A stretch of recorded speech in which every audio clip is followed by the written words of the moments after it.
Well, hello everyone. My name is Dar Whining. I am the pastor at Faith Lutheran Church in Port Elgin, Ontario, Canada. Each week I bring you a story that takes about 5 minutes to watch. Some of them are funny and some of the stories are give you something to think about. So today's story is in a book called Two-Page Tales, written by several authors. One of them is my friend Dr. Dave Davis, who is a family doctor in Hamilton. He is probably one of the funniest people that I know. He was my boss at the University of Toronto. He was a dean there. So here we go. He's writing a story about whining about whining. So what it's about is wine tasting. So I hope you enjoy this as much as I did when I read it. So here we go. This is from Dave Davis. For years, our friends have described what sounds like a fun activity called wine club. They speak about it in vague but glowing terms like, "Oh, it's wonderful. We meet, and take turns preparing food to go with the wine, and then, we drink it." It's the same kind of response you get when you ask some people about, say, the Knights of Columbus. What do you guys do? And you get a response that, we have a handshake and so on. Well, we went to a wine club as my wife was invited. I think it's because I once told them this story about a first and only wine tasting. It was years ago. Picture a big square room holding 5 couples seated around a big dining room table. On it were 20 bottles of wine covered in paper bags marked with numbers like A1. And about 1 million little wine glasses, not the cheap stuff we use, but rather the glass kind. This was one classy night. A little shiver of anxiety ran up my spine. The hostess was something like, "Norbert, and I would like you to taste each wine and make comments on it, writing your thoughts on these little slips of paper. On the front, put down what you taste or observe as you sip it. On the back, jot down your best guess at what kind of wine it is. A Pinot Gris, for example." At least I think she said Pinot Gris, whoever they are. So I took a bottle and tried a little sip. Sipping is not my normal habit, nor is what came next. Spilling the rest of the glass into a kind of a vase in the middle of the table. Now all I had to do was write. There was a problem with that. Write what? I steal a look at the note the lady to my right is writing. She's writing a lot. I have a flashback, a kind of a tiny PTSD moment. This was exactly like the medical school exam where we were told to describe the course of the ulnar nerve in dictating all the muscles that it activated, by the way there were dozens, and all the bones, ditto, that it crossed. In the exam room, I noticed the guy beside me writing pages, and I mean pages. His hand was a blur. I wrote everything I knew. The ulnar nerve is a very long nerve. It's really important. It's in the arm. It starts at the neck and ends at the wrist, touching lots of other things as it goes. They are important things. I wrote big, though. Back to the wine lady.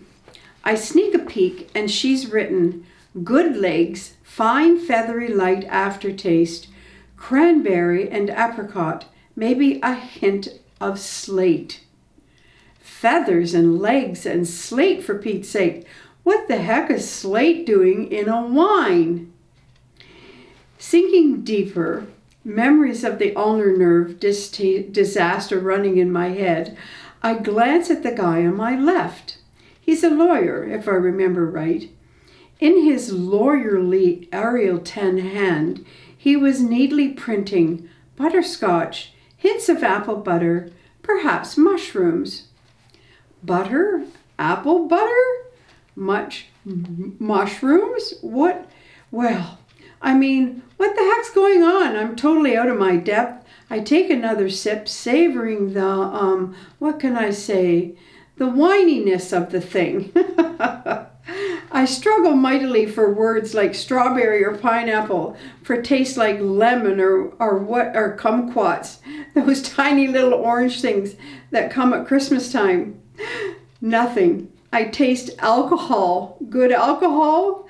My goodness. But still alcohol. Let me find the right word here. I taste wine. Yes, it's definitely wine. So I write wine. I move on, flipping the page over, and kind of footy bravo overtaking me. The lady beside me has already flipped hers over, writing in her best elegant thank you note, says, Pinot Gris French, maybe 1998. I check out the guy beside me. He's writing definitely a Chard. Took me a while to figure out this was Chardonnay. California? Probably late last year. But he's not done. He says, in a fit of legal certainty, he writes, probably Sonoma Valley, maybe Northern Russian River, or something like that. The details are lost in the mists of time and, well, wine. I've had enough. Take this, I think, writing in my best prescription pad family doctor hand, white. I write it big. Oh my gosh, that is so funny. Isn't he funny? He writes funny too, and he is funny. Do you know, I have to tell you that my sister lived just outside of San Francisco, and she lived there for years and years, and so I would go sometimes for a visit. And one visit, she said, you have to go to the Napa Valley. You have to go. If you're here, we need to go. So she drove in her blue Corvette, and away we went up into the Napa Valley. And we visited 5 vineyards. And at each vineyard, I did the wine tasting. She would have a little sip of something, but I did all the wine tasting. And so it was, some of it was sweet wine, some of it was Pinot Grigio, some of it was red, and so forth and so on. Well, by the time I got in the car to come home after visiting 5 of these vineyards, I had the biggest headache that you could ever imagine.